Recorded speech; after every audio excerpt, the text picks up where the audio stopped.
Assalamualaikum warahmatullahi wabarakatuh. Saya Ketua Umum Forum Komunikasi Doa Bangsa.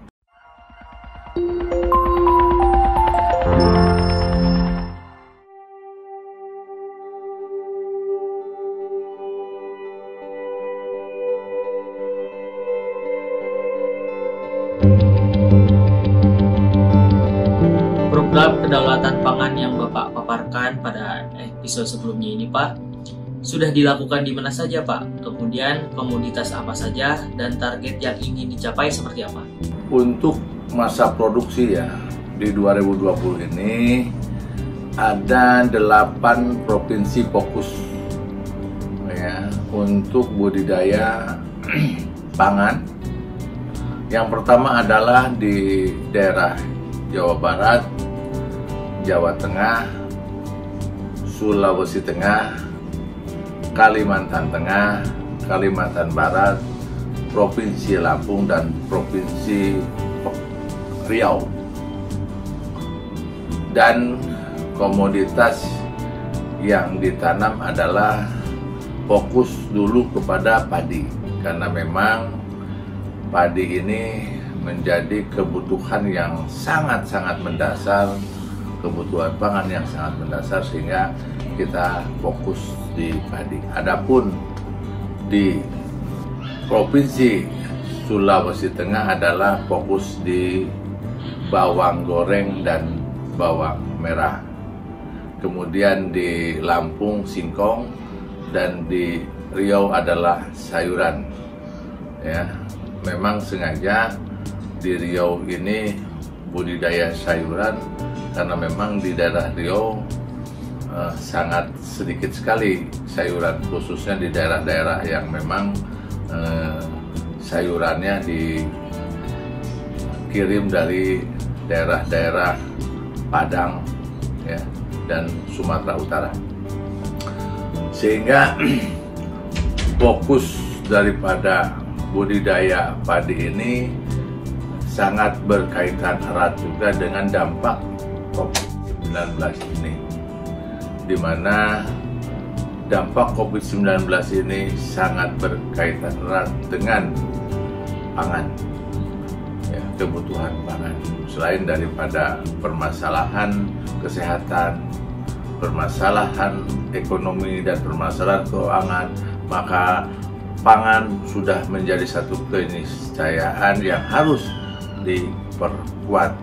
Maka Forum Komunikasi Doa Bangsa fokus untuk 2020 dan seterusnya bagaimana bermitra dengan para petani setempat, bagaimana bermitra dengan regulasi, sehingga dibangun kepercayaan terhadap regulasi, dibangun kepercayaan kepada para petani, sehingga seluruhnya menjadi satu hubungan timbal balik yang saling menguntungkan, sehingga kalau petani sudah diuntungkan juga regulasi juga bisa diuntungkan, maka ini adalah modal dasar tumbuhnya perekonomian, modal dasar kedaulatan pangan, modal dasar negara Indonesia menjadi maju, modal dasar negara Indonesia menjadi sejahtera dan makmur. Seperti itu. Kemudian Pak, komoditas pangan ini tidak hanya padi ataupun misalkan bawang yang Bapak tadi sebutkan. Kemudian bagaimana strategi untuk peternakan dan perikanan, Pak? Nah, pangan tidak hanya pertanian, pangan tidak hanya padi, pangan tidak hanya jagung, pangan tidak hanya sayuran, pangan tidak hanya bawang merah, kopi, coklat, tebu, tapi pangan juga ada sektor perikanan dan peternakan. FKDB dalam hal ini FKDB on farm ini akan masuk juga kepada wilayah kerja peternakan maupun perikanan. Hanya saja FKDB tidak akan bekerja secara sporadis seluruhnya dikerjakan, tapi tahap demi tahap. kita akan melaksanakan budidaya sektor pertanian khususnya padi. Nah, padi dulu yang kita akan fokuskan.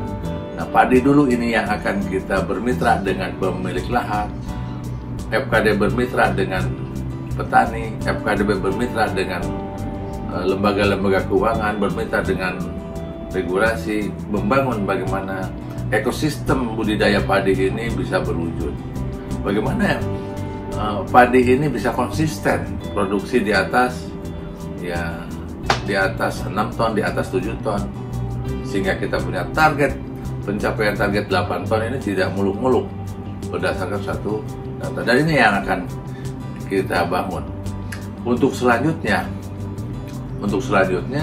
tentu saja manakala sektor padi ini sudah berhasil, maka akan juga budidaya pertanian yang lainnya, dan selanjutnya kita akan masuk ke dunia peternakan maupun perikanan, ya.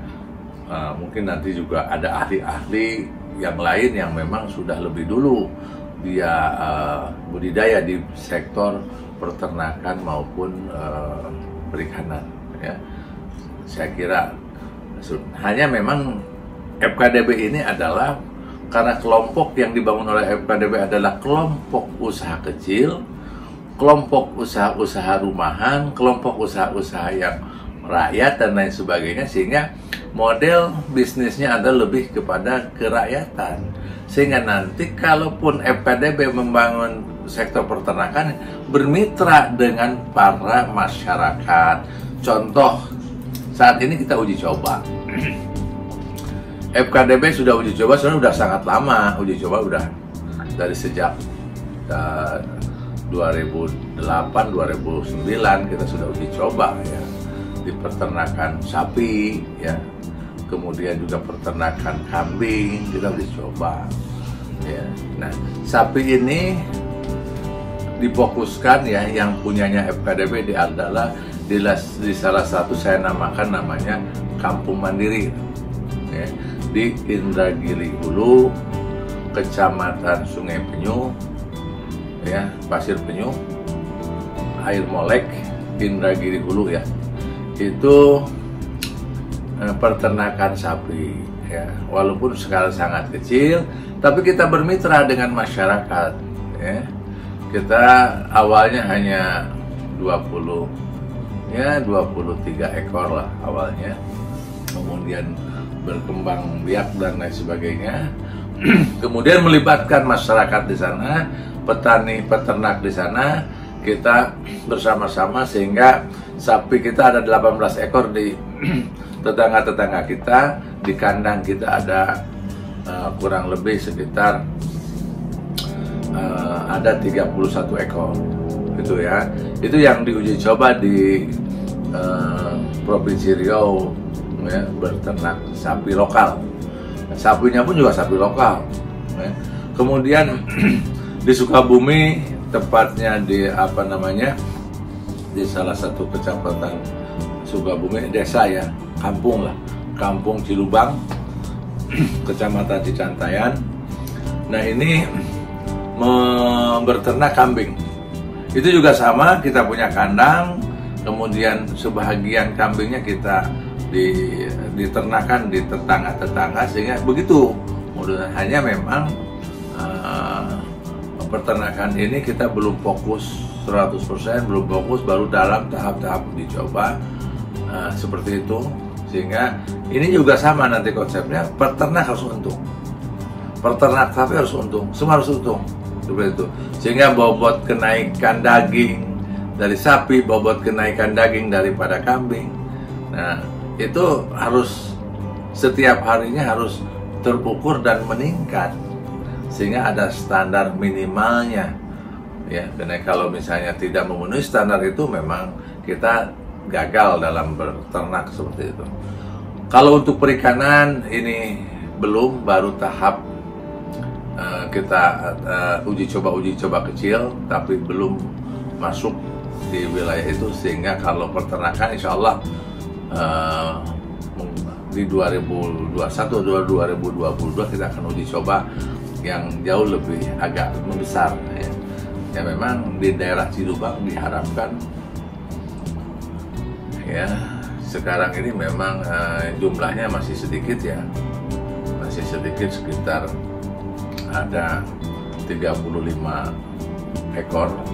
Tapi dengan 35 ekor ini kita akan kembangkan bagaimana jadi 100 ekor, dari 100 ekor bagaimana jadi 500 ekor, 500 ekor bagaimana 1000 ekor begitu. Tapi tidak sendiri oleh FKDB.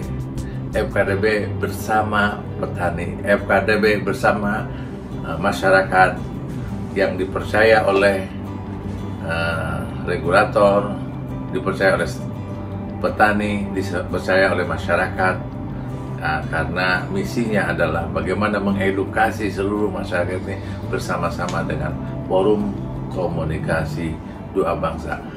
TV Doa Bangsa ini adalah TV-nya edukasi, bukan hanya satu cerita, bukan hanya satu gagasan-gagasan kepada pemirsa, menyampaikan edukasi, bukan hanya itu, tapi praktek di lapangan pun kami ini adalah bermitra dengan masyarakat.